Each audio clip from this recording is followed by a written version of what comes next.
Françaises, Français, il nous faut maintenant regarder, comme je m'étais engagé à le faire le 31 mars dernier, la période qui est devant nous. Volonté d'abord de rouvrir progressivement. Les étudiants sont les grands oubliés. Ils n'ont pas le droit au RSA, pas le droit au chômage, ni au chômage partiel pour la plupart, et leur bourse est insuffisante. La réforme de l'assurance chômage, elle passe au forceps malgré les inégalités criantes et la perte de revenus. En réalité, c'est vraiment une réforme qui va toucher d'abord les plus précaires et qui va les précariser encore plus. Je suis hanté, moi, par une chose, c'est la portée des choix que nous prenons pour nos jeunes. Je voulais vous adresser de manière très directe un message simple. Allez vous faire foutre. Nous sommes en guerre.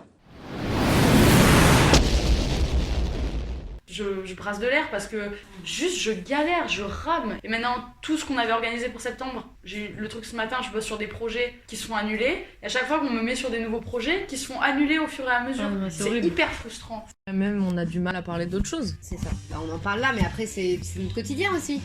Tu sais qu'est-ce qu'on parle avec les gens, on parle du quotidien. Bah là, qu'est-ce qu'on vit au quotidien? On vit ça au quotidien. Donc tout ce qu'on fait, c'est ça.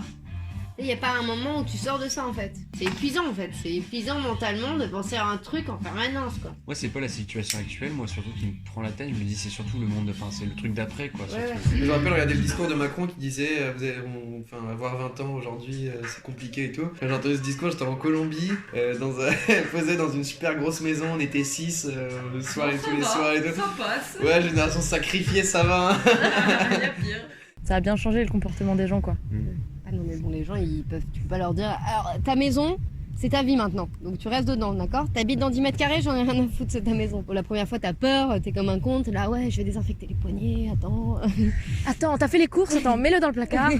On va attendre 48 heures. Je rêve de ça la nuit, je rêve d'être à la terrasse d'un bar, de connaître personne Et de faire la queue aux toilettes. Ouais, des vieilles cacahuètes un peu moins. Les chiottes qui sont dégueulasses.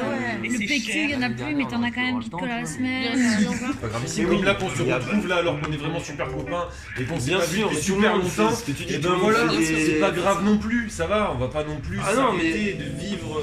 On est d'accord. Voilà. Non mais si, moi il y a une époque j'aurais dit ça, c'est juste que là c'est trop long vide là. Mais non mais c'est trop long mais en plus. Mais quand t'es asymptomatique, est-ce que tu vois, tu peux rien en fait, enfin t'es enceinte et du coup tu peux pas arrêter de vivre parce qu'il y a une chance sur je sais pas combien que tu sois asymptomatique et que t'aies le virus.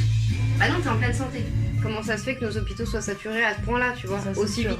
Je dis pas que ce fait il existe, du coup il faut faire gaffe, on est obligé. Mais de mettre la responsabilité sur une personne qui est asymptomatique, qui est saine et qui va voir sa famille, c'est là l'erreur en fait. Non, la responsabilité elle est pas sur elle.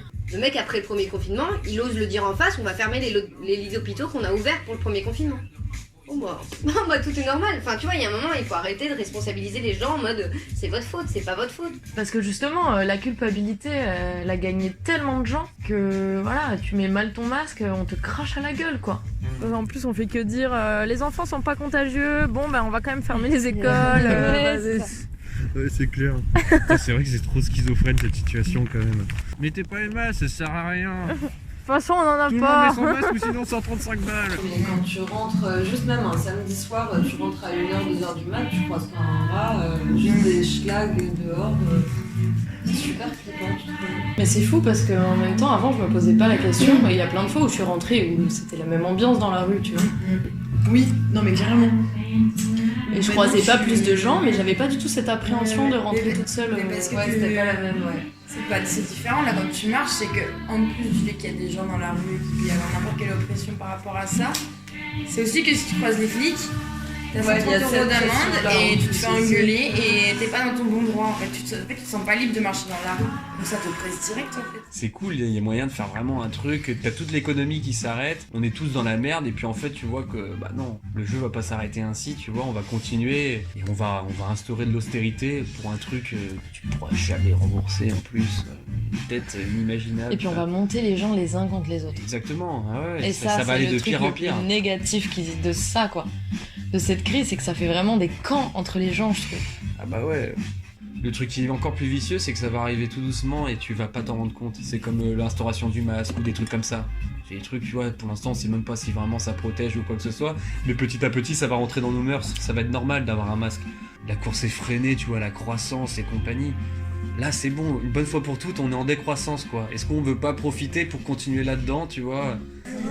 Ils sont partis? J'ai vu une voiture de police passer comme ça là à l'instant. Ah mais tu sens ou quoi? Ouais, bon, en 2020, on disait que 2021 ça ira mieux. En 2021, on va dire que 2022 ça ira mieux. En 2022, on va dire allez, 2030, wouh. Je me couche chaque soir avec mes doutes et je me réveille avec des convictions reforgées. Bon, allez, bisous.